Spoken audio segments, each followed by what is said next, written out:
الله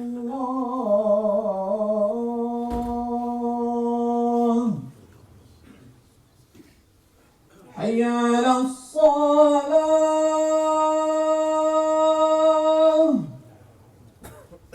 حي على الصلاة.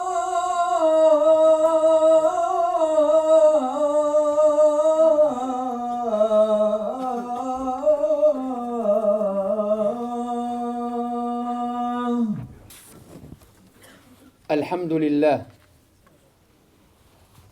إن الحمد لله نحمده ونستعينه ونستهديه ونؤمن به ونتوكل عليه من يهده الله فلا مضل له ومن يضلل فلا هادي له وأشهد أن لا إله إلا الله وحده لا شريك له وأشهد أن سيدنا محمدا عبده ورسوله وصفيه من خلقه وحبيبه اللهم صل وسلم وبارك على هذا النبي الأمي وعلى آله وصحبه وعلى من استنى بسنته واهتدى بهديه واقتفى أثره وسار على نهج إلى يوم الدين. يا أيها Mesdames, Messieurs, Assalamu alaikum wa rahmatullahi wa barakatuh. Bonjour à tout le monde. Mercredi à 11h, la France a été attaquée. Nous avons connu, nous, les Français de confession musulmane, nous avons connu notre 11 septembre.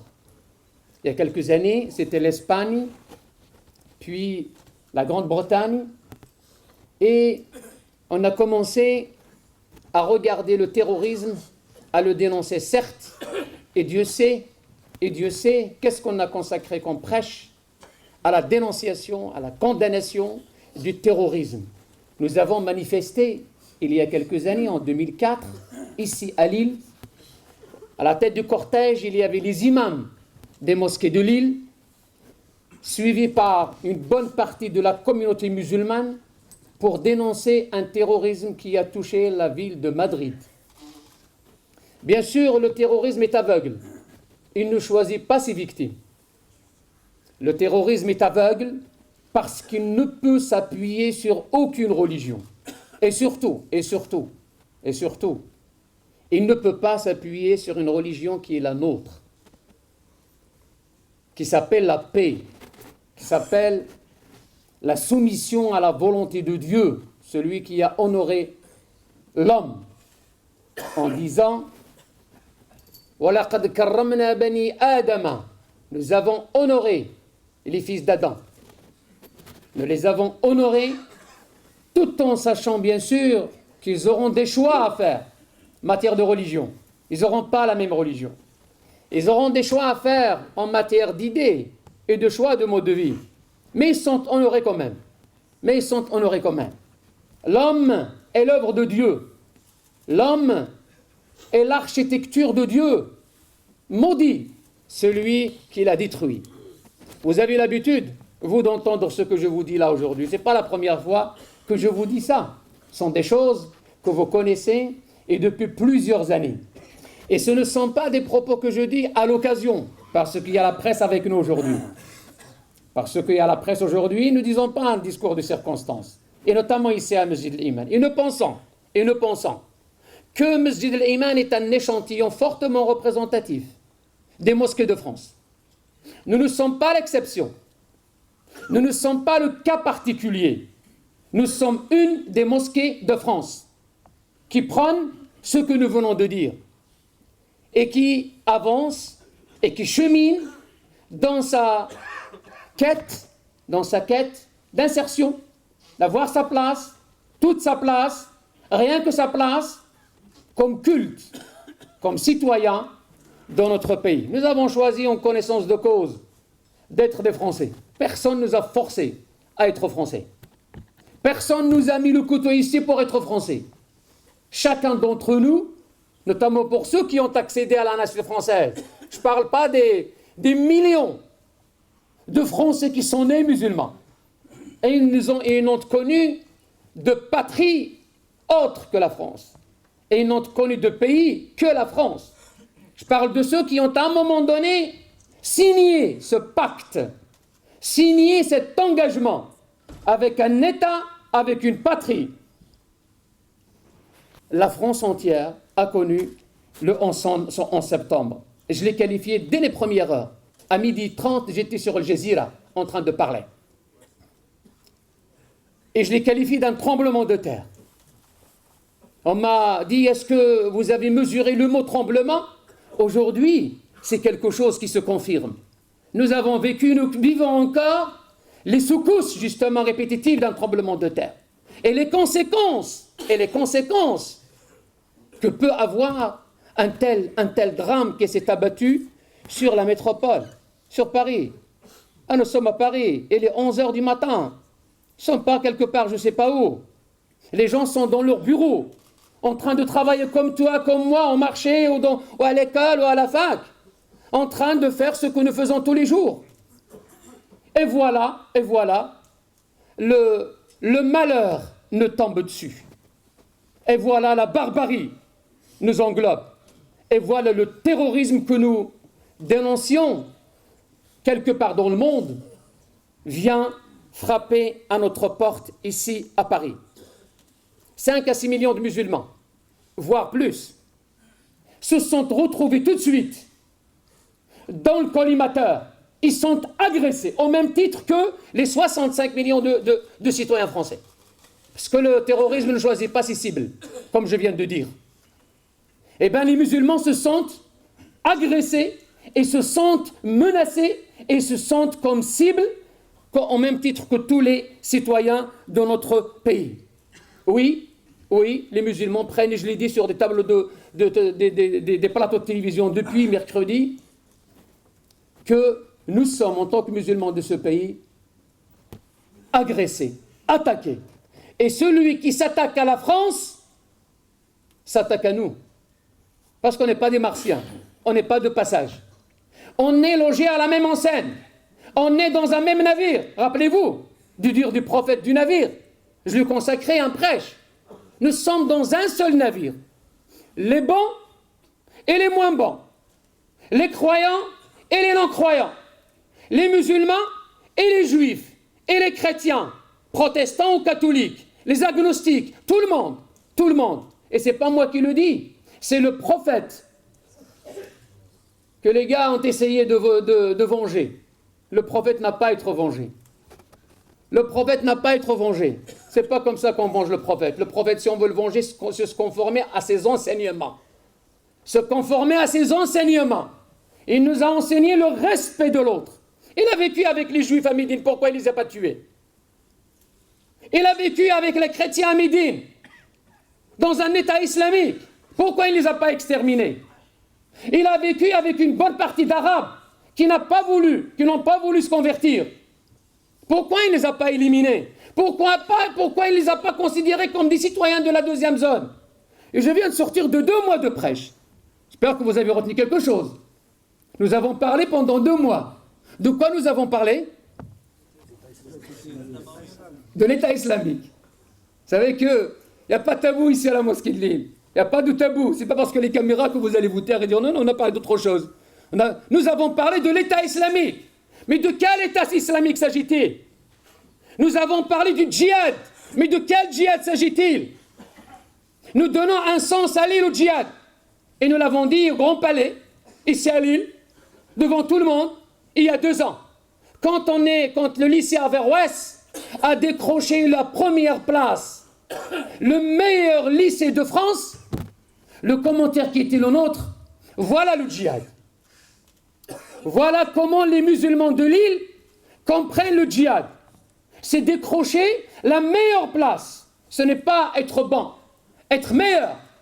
Et nous avons réussi à être le meilleur lycée de France, Averroès. Et jusqu'à aujourd'hui, on ne témoigne cette place. Ça, c'est le djihad. Soit un djihadiste, en décrochant une bonne note, en réussissant à décrocher son diplôme, et en allant vers l'excellence, en s'insérant dans la société, en étant utile à la société dans laquelle nous vivons. Voilà le sens du djihad. Et c'est pour cela qu'il faut réhabiliter ces notions. On ne les laissera jamais aux terroristes. Ces notions nobles doivent être justement prises et récupérées par ceux à qui ils appartiennent. Le djihad, il y a plein de versets. Et ce matin, à radio, j'entends, voilà, ils font le djihad. Ils ne font pas le djihad, ils font le terrorisme. Point à la ligne. Face à cela, un certain nombre de questions se posent. Quelle est l'attitude à observer en tant que citoyen musulman? Quel est le comportement à avoir dans de pareilles situations? Sommes-nous concernés par ce qui se passe? Ce sont des questions. Alors, moi, je n'ai rien à me reprocher, je n'ai rien à voir dans tout ça, donc le monde continue à bouger. Écoute, mon frère, tu n'as rien pigé, tu n'as rien compris. Ah, tu es dans le même navire, et le navire est en train de chavirer. Là, tu dois faire quelque chose. Tu ne peux pas et Dieu épargne-moi et que le monde aille à l'enfer. Non, tu ne peux pas. Ce n'est pas une attitude d'un responsable. Moi, j'ai repoussé tous mes travaux. J'ai arrêté tout ce que je faisais avant pour répondre au présent, dès la première heure. Pas parce que je suis Omar, parce que je suis impliqué, parce que... Non, parce qu'un musulman, un citoyen doit contribuer. Que peut-on faire? Que peut-on faire? Beaucoup de choses. Beaucoup de choses. À commencer par... Qu'est-ce que vous lisez ici? À commencer par ça. Ça, c'est simple. Pas en mon nom. Si tu veux faire du mal, fais-le en ton nom personnel. Ne m'embarque pas dans ta galère. Ne m'embarque pas dans ta petite guerre. Je sais ce que je dois faire pour, avoir mes droits, par moment pour les arracher, bien sûr, des droits par moment il faut les arracher. Je sais comment manifester ma colère, je sais, mais en tout cas, le moyen que tu utilises, ce n'est pas le mien, pas en mon nom. Commençons par, le terrorisme n'a pas de religion. Et nous l'avons dit à l'époque, pour Madrid. Et nous le disons en haute voix aujourd'hui, pour les victimes qui sont nos concitoyens. Et c'est une épreuve par laquelle nous passons, je vous rassure, attention, vous allez dire, Omar, voilà, où est-ce qu'on va? Rassurez-vous qu'il y aura beaucoup de bien après tout cela. Alors, malgré l'ampleur de ce que nous subissons, malgré le malheur de ce que nous vivons, vous allez voir que je vais conclure mon prêche avec une note positive. Un demain prospère nous attend. Un demain prospère nous attend. Et beaucoup d'ambiguïtés seront levées. Et beaucoup de préjugés seront levés. Ce qui est encore ceux qui prêchent, ce qu'on appelle les prêcheurs dans les eaux usées, comme on dit en arabe. Ceux qui prêchent, filma il akir, ceux qui prêchent dans l'eau sale. Et maintenant, on va voir de quel rang sont-ils. On va voir comment il va dénoncer. C'est à mi-mot, c'est à demi-mot. Comment ils vont réagir. Moi, là, nous réagissons dans une occasion solennelle, telle que le prêche du vendredi. Ce n'est pas une déclaration que je fais sur France 2. Ou là, une déclaration que j'ai faite hier à 23h sur télé. Là, je suis dans un minbar, sur un minbar. Et dans une mosquée. Il n'y a pas plus solennel que ça. Et ici, il n'y a pas lieu de faire de discours. Il n'y a pas lieu d'avoir l'ambiguïté dans les propos. Et Dieu merci, surtout notre public ici à Lille, il nous comprend, il sait, Amar Asfar, que ce que je dis ici, il l'a entendu plusieurs fois. Et Dieu merci, c'est une école. C'est une école aujourd'hui. Et dans toutes les mosquées de France aujourd'hui, c'est le prêche qui est tenu aux fidèles. Bien sûr, les musulmans sont libres de prendre, de ne pas prendre, de commenter par la suite. Ceux qui vont dire que Omar a exagéré, bien sûr, nous demandons la liberté. Nous réclamons le droit à tout un chacun de critiquer, à tout un chacun de caricaturer, à tout un chacun d'écrire. Mais bien sûr, nous reconnaissons le droit à chaque musulman de commenter les propos d'Omar. Ce ne sont pas les propos d'un prophète, c'est le prophète d'une personne. Vous pouvez en sortant dire Omar a exagéré, Omar a fait, mais l'essentiel c'est que j'ai parlé, vous m'avez écouté.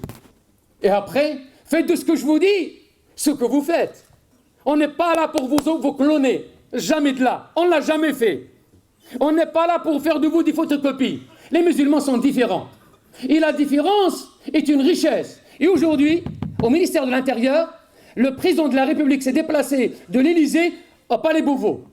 Et il a réuni les préfets des régions. Et il leur a dit, L'union nationale ou l'unité nationale, ça ne veut pas dire l'effacement des différences. On n'appelle pas les gens de droite à être de gauche, ou de gauche à être de droite, et aux musulmans de cesser d'être des musulmans, et aux pratiquants de réduire leurs pratiques. Non, non. Chacun, il conserve sa différence. Mais nous lui disons, attention, nous traversons une situation difficile. Contribue à ta façon. Nous, les musulmans, les citoyens de confession musulmane de ce pays, qui avons à accepter de faire de la France notre patrie. Alors, à un moment donné, on a signé ce pacte, soit à travers une carte de séjour, pour ceux qui étaient à un moment donné étrangers, aujourd'hui sont français, et on a signé un pacte.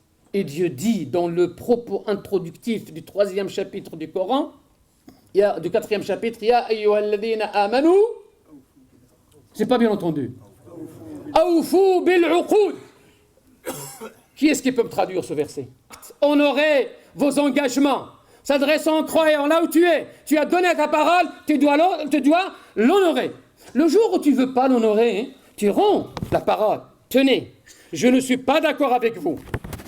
Là, tu es libre. Mais tant que tu es sous la parole et sous le poids de ton engagement, honore-le parce que tu es croyant. Pas uniquement parce que tu es citoyen. On dit aux gens, respecte les lois. Pour tout le monde, respecte les lois parce que tu es citoyen et honore ton engagement de citoyenneté parce que tu es croyant, parce que tu es musulman. Et Dieu te demandera des comptes. Te demandera des comptes parce que le jour où tu as accepté d'être français, tu as dit oui à la liberté, oui à l'égalité et oui à la fraternité. C'est les idiots de la République. Leur tourner le dos, c'est ne pas honorer justement son pacte. C'est ne pas honorer son engagement. Eh bien, notre patrie est en danger. Nous assumons toute notre responsabilité comme composante intégrante de la société. Nous faisons partie de notre société. On n'a jamais mis... Pourtant, Dieu sait qu'est-ce qu'on écrit de nous. Omar le communautariste. Omar le radical. Omar le intégriste. Omar le double discours. Ça, on a l'habitude de l'entendre. Hein, c'est pas... Pourquoi? Parce qu'il a un discours ambigu. Il a un discours à la mosquée, un discours à la télé. Mais là, la télé a envahi la mosquée. Voilà. On ne va pas vers un autre discours. Ça y est, c'est fini maintenant. Voilà. Alors, donc, qu'est-ce que vous voulez qu'on fasse là? Donc, on a un seul discours à la télé et à la mosquée. Vous êtes témoins. À la télé et à la mosquée. Nous faisons partie de la communauté. On dit Omar al-Sfar est un communautariste. Omar al-Sfar met au devant l'aspect communautaire. Mais par moments, c'est tout à fait normal. Quand je me retrouve dans une mosquée, bien sûr, je parle à une communauté. Et le mot communauté, quand est-ce qu'il a dérangé? Communauté politique, communauté culturelle, communauté européenne, communauté libérale, communauté des commerçants, communauté de destin. Le mot communauté n'a jamais posé problème. À condition qu'il soit bien compris. Nous appartenons à une société, nous partageons le socle commun avec nos concitoyens et nous avons une petite particularité en tant que musulmans que nous partageons entre les membres de la communauté. Et Dieu encore sait que pas toute la communauté. Il y a une bonne part de la communauté qui ne prie pas, qui ne vient pas dans les mosquées, qui a cessé de prier. Est-ce qu'on va l'excommunier? On n'a pas le droit. On n'a pas le droit. Ce sont des musulmans à leur façon. Ce sont des musulmans à leur façon. Donc, ce n'est pas la peine de donner des leçons en matière d'appartenir à une communauté et appartenir à une société. Nous assumons nos responsabilités comme composantes de la société. Nous condamnons avec toute la... C'est des choses à voir, à observer ces jours-ci. Une condamnation, mais sans aucune réserve. Là, c'est question d'hommes. C'est question d'hommes avec H majuscule. D'hommes et de femmes qui ont perdu et qui ont donné leur vie. C'est pas parce qu'il y a un Ahmed qui est tombé. À titre de rappel, le premier policier qui est tombé et qui a payé de son sang, il s'appelle Ahmed. Et c'est un musulman. Il était en train de faire quoi? Non pas d'attaquer et d'agresser la République, mais de défendre la République. Voilà notre exemple. Là, c'est un exemple que je donne. Sois mon fils, défenseur des droits de l'homme.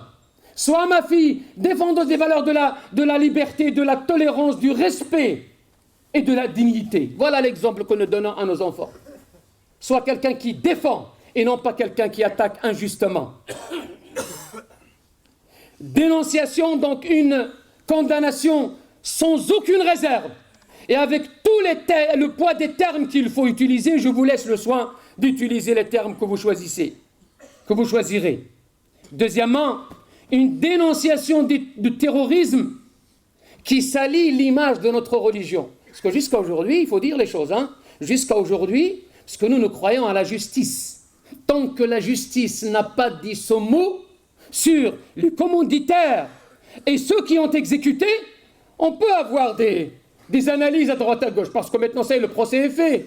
C'est des musulmans, ils ont dit Allahu Akbar, ils ont dit que le prophète est vengé, ils sont aujourd'hui assiégés quelque part dans la région parisienne. Je prie Dieu, ce moment solennel, que l'affaire trouve un dénouement juste après la prière de Jumu'ah. Et qu'on tourne la page. Alors, nous vivons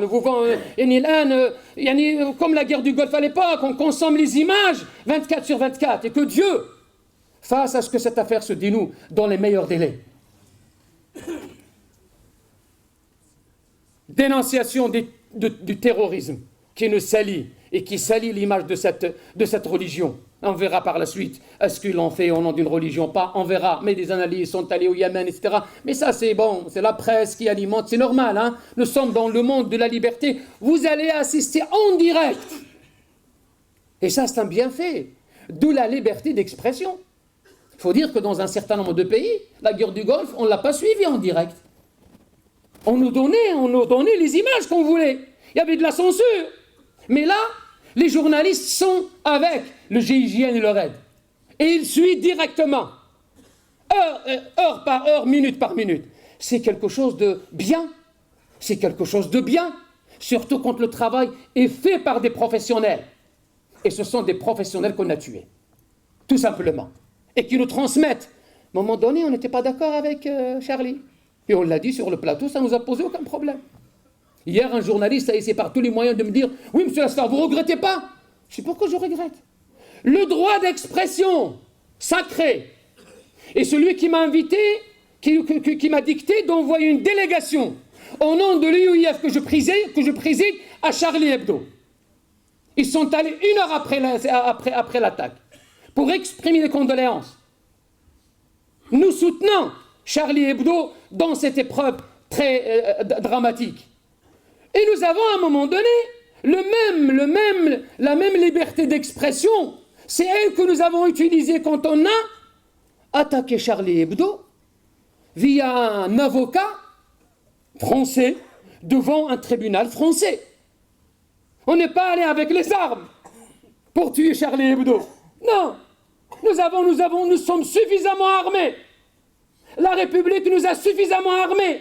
Le droit de manifester, le droit de réponse, le droit de dénoncer. Et puis, le moment venu, devant les tribunaux. Et une fois que le tribunal nous a pas donné raison, ça y est, on a dit voilà, c'est tout. Qu'est-ce que vous voulez qu'on fasse? On a fait notre boulot.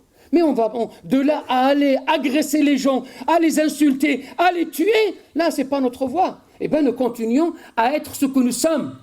Nous continuons à faire ce que nous avons toujours fait. La vigilance citoyenne. Et là, écoutez-moi bien, mes frères, mes sœurs, la vigilance citoyenne pour prévenir à l'avenir tout acte qui vise à déstabiliser notre pays. Ça, je vous demande trop peut-être, Je vous demande trop. Mais je m'adresse à des citoyens qui sont dans le même navire. Le dire du navire, je vous rappelle, les bancs sont, ils ont pris le pan, les mauvais ou les moins bons étaient en bas. Et bien, un parmi les moins bons a essayé de creuser pour s'approvisionner en eau, alors qu'ils sont répartis le navire, chacun a sa partie. Ceux d'en bas, ils ont un droit de propriété sur la partie basse, et ceux du haut, ils ont la propriété de la partie haute. Donc personne ne s'ingère. C'est de la liberté individuelle. Deux sphères séparées. Mais ceux qui sont en bas, si on les laisse faire des trous dans le navire. Mais ce n'est pas eux qui vont périr tout seuls. Ils vont faire périr aussi les autres. Donc c'est dans l'intérêt des bons d'aller dire aux moins bons, s'il te plaît, ne joue pas, je suis là. Attention de jouer à ce jeu-là, hein. On va tous partir. Mais c'est ça le réflexe citoyen que je vous dis. Ne laissez pas les gens, ne laissez pas ceux qui veulent trouer le navire. Ne laissez pas ceux qui veulent s'approvisionner. Avancez s'il vous plaît, Allah yajzikum bi khair. Avancez, barakallahu fikum. Ne laissez pas ceux qui jouent à ce mauvais jeu. Non, arrête. Ce que tu dis, c'est dangereux. Ce que tu fais, c'est dangereux. Ce n'est pas bien. Ce n'est pas bien ni pour Dieu, ni pour la religion, ni pour la société. Voilà ce que j'appelle, moi, la vigilance citoyenne. Et puis, continuons à faire le travail que nous avons toujours fait. Le travail pédagogique, de prévention, d'explication et d'immunisation. Et ça, nous l'avons, Dieu merci. Parce qu'on regarde, on voit, on dit, oui, mais regardez Toulouse-Montauban, regardez Bruxelles, regardez Khaled Kalkal, regardez, ils sont combien 1, 2, 3, 4, 5. 1, 2, 3, 4, 5. Mais regardez les dizaines de milliers de jeunes qui ont réussi leur scolarité et sont des cadres dans leur société. Des centaines de milliers. Mais ce sont des trains qui arrivent à l'heure. Ils n'attirent aucune attention. C'est ça. Nous, on ne fait attention qu'aux trains qui n'arrivent pas. Oh, regardez le train, alors que tous les jours, les avions, les trains arrivent à l'heure. Ben, j'appelle notamment le monde médiatique, de leur dire que, par moment, regardez un peu les trains qui arrivent à l'heure. Regardez les réussites. Parlez un peu de cette fille qui a décroché le bac avec 19,57. Menel. Regardez les élèves que nous avons propulsés à Sciences Po. Regardez l'étudiant qui est aujourd'hui au lycée Henri IV. Je parle des bacheliers d'Averroès. Et Dieu, les gens savent qu'est-ce que c'est que décrocher le lycée Henri IV. Regardez les réussites, beaucoup de réussites au sein de la communauté. Ces réussites, c'est des valeurs ajoutées. C'est des valeurs ajoutées. Pour qui? Pour la société dans laquelle nous vivons. Et c'est par moment, parce qu'on va dénoncer Nemouche, on l'a dénoncé, Mera, on l'a dénoncé, Kalkal, on l'a dénoncé, les deux là, on les a dénoncés. Mais attends, on ne va pas rester éternellement, nous sortir. Vous avez échoué, Amar Lasfar a échoué à la mosquée de Lille. Il y a combien de personnes qui font la prière ici? Je connais personne de la mosquée de Lille qui est parti en Syrie. À moins que vous les connaissiez, vous ne voulez pas me les dire. Je ne connais personne. Chaque fois, je vous pose la question. Je connais personne. Mais on me croit pas. Oh, monsieur Lasfar, vous savez, oui, nous, on connaît. Oui, mais moi, je connais personne. Je connais personne. Et même si quelqu'un de Lille est allé en Syrie, une personne est allée en Syrie ou là en Irak, c'est lui qui va jeter l'anathème sur toute la communauté. C'est injuste. C'est injuste de traiter de la sorte. Punissez le coupable. Rappelez à l'ordre celui qui a failli. Mais quand même, remerciez ceux qui ont ces trains qui arrivent à l'heure, ces réussites. Un jour, j'ai posé la question ici, vous vous rappelez? Je lui ai dit, qui est-ce qui a bac plus 4? Et j'ai vu les 2 tiers de la mosquée lever la main. J'ai dit, alhamdoulilah, j'ai un bon public, un très bon public. Un public exigeant, c'est pour ça que je me permets. Je me permets, je me permets parce que j'ai en face de moi un auditoire. Il y a des gens, ils ont fait bac plus 4, ils sont dans le 3e cycle. Alors, ils sont dans la recherche à ce moment-là. J'ai en face de moi, il y a une assemblée de chercheurs. Je leur dois la vérité. Je leur dis les choses telles qu'elles sont.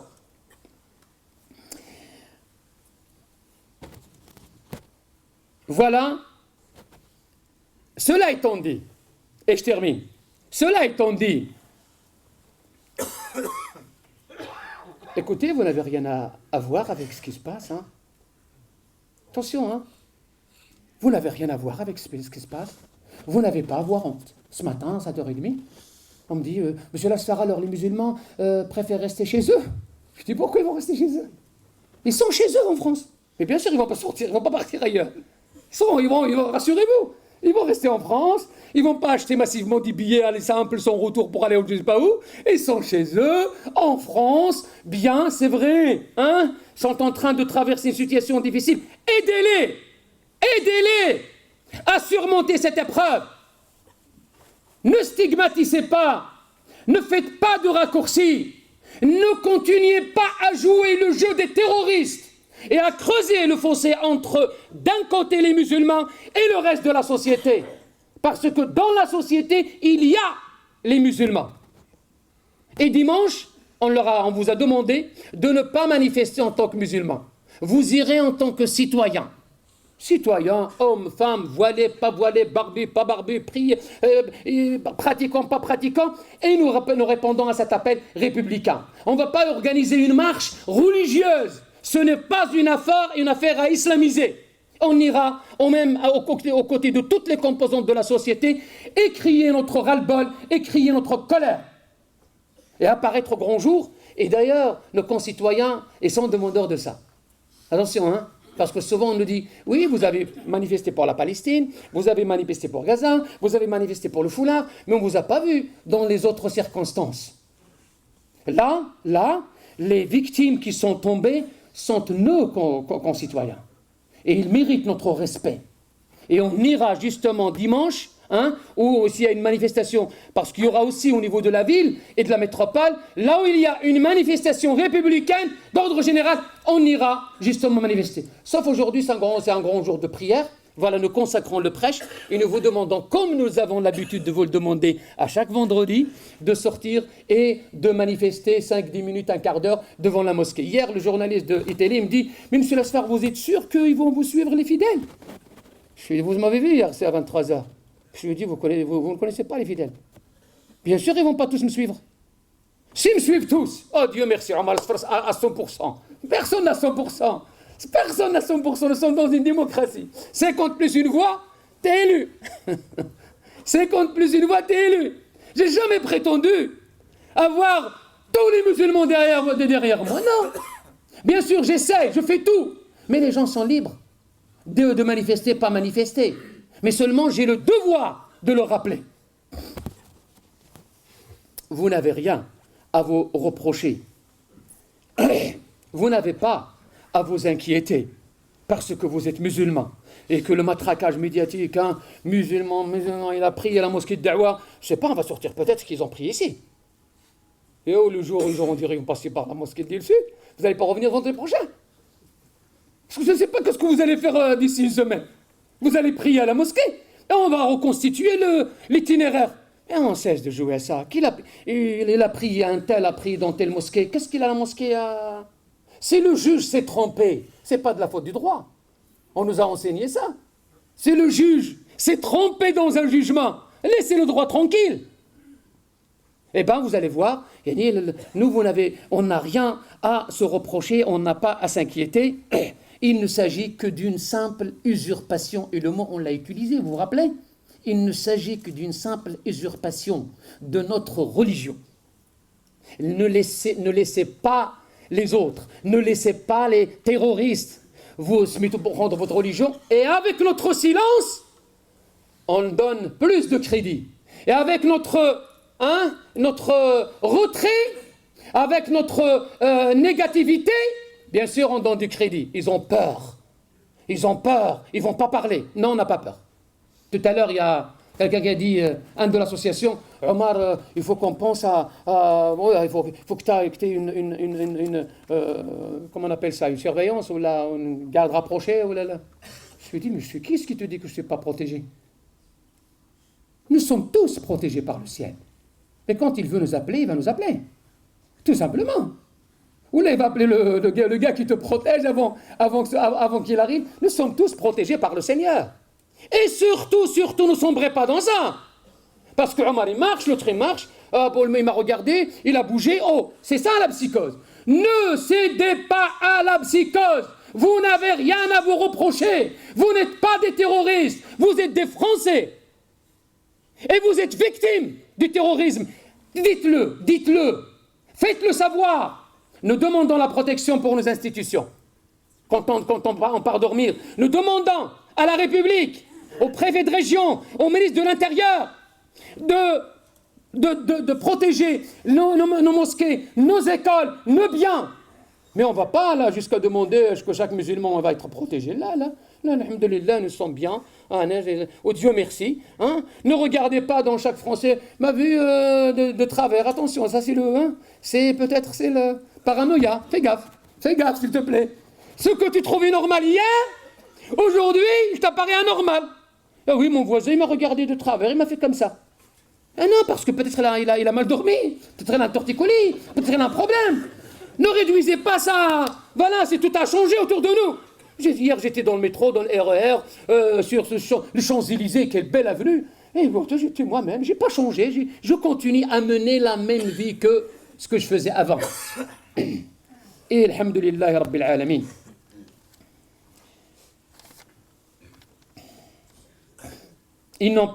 Vous n'avez pas à vous inquiéter, il s'agit d'une usurpation de notre religion par des hommes qui veulent justement nous déstabiliser notre patrie, déstabiliser notre société et creuser un fossé entre nous et nos concitoyens. Nous comptons sur nos concitoyens. Et là, c'est aussi, parce que la citoyenneté, c'est symétrique. Nous comptons sur nos concitoyens, sur nos amis, sur nos frères, ceux avec qui nous vivons ces épreuves. Nous comptons sur nos concitoyens pour faire la part. Et Dieu merci. La police, ce matin, m'a posé la question. Alors, monsieur Lasfar, est-ce qu'on vous a transmis des agressions dans le Nord? Dieu merci. Ne me dites pas qu'il y a une agression ce matin. Alhamdulillah, Dieu merci. Il y a quelques actes isolés, par-ci, par-là, mais qui rentrent dans la moyenne. Peut-être un peu plus que la moyenne. Voilà, mais attention, les faits divers qui ont été toujours des faits divers, aujourd'hui, on va les considérer comme une conséquence, une escalade. Non, il n'y a pas d'escalade. C'est vrai, t'es de cochon, qu'on a accroché à la porte d'une mosquée. Et on l'a accroché il y a quelques années ici à la mosquée. On nous a balancé le soir un pot de peinture, bleu, blanc, rouge, pour nous rappeler que vous êtes des Français. C'est bien. On l'a pris comme ça. Merci. Et on me téléphone de la préfecture pour me dire, monsieur Lasfar, vous étiez agressé ce soir. Je dis, qui est-ce qui vous l'a dit? Je n'ai pas porté plainte. Donc celui qui a tabassé, elle a téléphoné à la police. Je lui ai dit, nous avons essuyé, ça y est, c'est le prix à payer. C'est le prix à payer, tout simplement. Mais on ne va pas crier au loup tout le temps. Restez ce que vous êtes et faites ce que vous avez toujours fait. Respectueux des lois de la République et respectueux des valeurs qui font de vous ce que vous êtes. Les valeurs de votre religion, de paix, de tolérance, de respect. Sur ce, je vous dis, barakallahu fikum, et je suis fier de vous. Alhamdulillah, wa salatu wa salam ala rasulillah wa ala alihi wa sahbihi wa man wala. Je redis le dernier mot, dernier point qui s'adresse à nos concitoyens. Bien sûr, ils ne sont pas là. Nos concitoyens de confession non musulmane ne sont pas avec vous, ils sont quelque part dans la société, mais la presse transmettra. Rassurez-vous, la presse transmettra. Nous disons que nous avons choisi notre camp. Parce que, allez voir, on va voir maintenant, de quel banc vont ceux, où est-ce qu'ils vont ceux. Nous avons déjà choisi, il y a longtemps, les musulmans de France ont choisi le camp de la liberté, de l'égalité et de la fraternité. Et ils sont fiers de ces idéaux. Et ils sont fiers. Peut-être sortira quelqu'un à la sortie de prêche, il dit, Omar, mais qu'est-ce que c'est que ça? C'est un fondu, c'est un collaborateur, c'est un arabe de service, dis ce que tu veux. Je suis fier de te servir, de servir la communauté, et pourquoi pas de servir la France. اللهم إنا نسألك الهدى والتقى والعفاف والغنى اللهم اغفر لنا ذنوبنا يسر لنا أمورنا اختم بالباقيات الصالحات أعمالنا اللهم اهدنا فيمن هديت وعافنا فيمن عافيت وتولنا فيمن توليت اللهم اغفر لنا ما قدمنا وما أخرنا وما أسررنا وما أعلنا وما أنت أعلم به منا يا حنان يا منان يا ذا الجلال والإكرام اللهم احفظنا من بين أيدينا ومن خلفنا وعن أيماننا وعن شمائلنا اللهم احفظنا من بين أيدينا ومن خلفنا وعن أيماننا وعن شمائلنا ومن فوقنا ونعوذ بعزتك يا ربنا أن نغتال من تحتنا اللهم احفظ هذا البلد اللهم اجعل هذا البلد أمنا وأمانا سلما وسلاما لنا ولغيرنا واجعلنا فيه من الآمنين Ce sont des prières que nous avons l'habitude de dire à la fin du prêche. Nous demandons le pardon de Dieu pour tous les pécheurs. Nous demandons le rétablissement à tous les malades et nous demandons à ce qu'Allah subhanahu wa ta'ala fasse répandre le bien sur notre pays. Nous demandons que Dieu préserve la France et ce n'est pas parce que nous vivons des moments difficiles aujourd'hui. Nous avons toujours et depuis une vingtaine d'années consacré la dernière prière du prêche à dire la chose suivante: ô Seigneur, préserve notre pays et préserve notre peuple et fasse à ce que le bien se répande entre les composantes de notre société. Amin. Walhamdulillahi Rabbil Alamin.